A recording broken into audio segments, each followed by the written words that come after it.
வணக்கம்ப்பா. நம்ம மிளகாத்தூளுக்கு வீட்டிலேயே அரைக்கிற மிளகாத்தூள் இது. அதுக்கு எவ்வளோ போடணும்னு சொல்கிறேன் பாருங்கள். என்ன பொருள் போடணும்னு சொல்லிட்டு கடலப்பருப்பு போட்டுக்கங்க. ஒரு 100 கிராம் கடலப்பருப்பு போட்டுக்கோங்க. ஒரு 100 கிராம் துவரம்பருப்பு போடுங்க.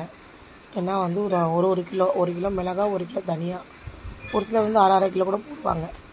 ஒரு 100 கிராம் மிளகு. எனக்கு கை அளவே தான்ப்பா. நான் ரொம்ப வருஷமாக வீட்டில் தான் அரைப்போம், வெளியிலலாம் வாங்க மாட்டோம்.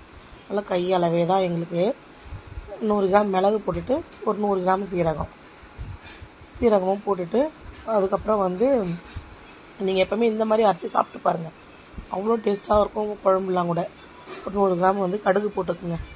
கடுகு போட்டுட்டு ஒரு 50 கிராம் கம்மியாகவே எடுத்துக்குங்க சோம்பு. ஒரு 50 கிராம் சோம்பு, ஒரு 50 கிராம் கம்மியாக கூட போட்டுக்கலாம்.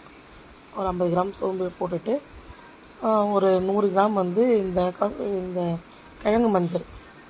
இதுக்கு மிளகாத்தூள் அரைக்கிறதுக்குமே இது கேட்டால் கிடைக்கும் நம்மளுக்கு கடையிலேயே. ஒரு 100 கிராம் அது போட்டுக்கலாம்.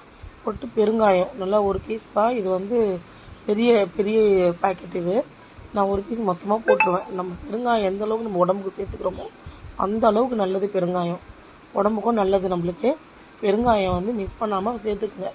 எல்லாம் காய்கறியில் கூட தூள் பெருங்காயம் வாங்கி வச்சுக்கோங்க. இந்த மிளகாத்தூளே போட்டாலும் காய்கறிக்கு சாம்பாருக்கெல்லாம் தூள் பெருங்காயம் வாங்கி வச்சுங்க, போட்டுக்குங்க. ஒரு 100 கிராம் வெந்தயம் போடுங்க. வெந்தயம் அவ்வளோ நல்லதுங்க உடம்புக்கு. சாதாரணமாகவே வெந்தயத்தை ஊற வச்சு சாப்பிடுவாங்க, அப்படியே போட்டு தண்ணி குடிப்பாங்க. அந்த வயிற்று வலிக்கெல்லாம் அதுதான் நல்லது ரொம்ப. அது மாதிரி வெந்தயம் போட்டுங்க. வெந்தயம் போட்டு நல்லா இது நல்லா காய வைக்கணும். ஒரு நாள் ஃபுல்லாக காய வச்சுருங்க.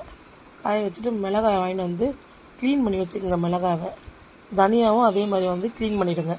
க்ளீன் பண்ணிவிட்டு எல்லாத்தையும் ஒரு நாள் ஃபுல்லாக நல்லா வெயிலில் நல்லா தொழவி காய வச்சுருங்க. காய வச்சுட்டு எடுத்துங்க. சப்ஸ்கிரைப் பண்ணுங்கள்.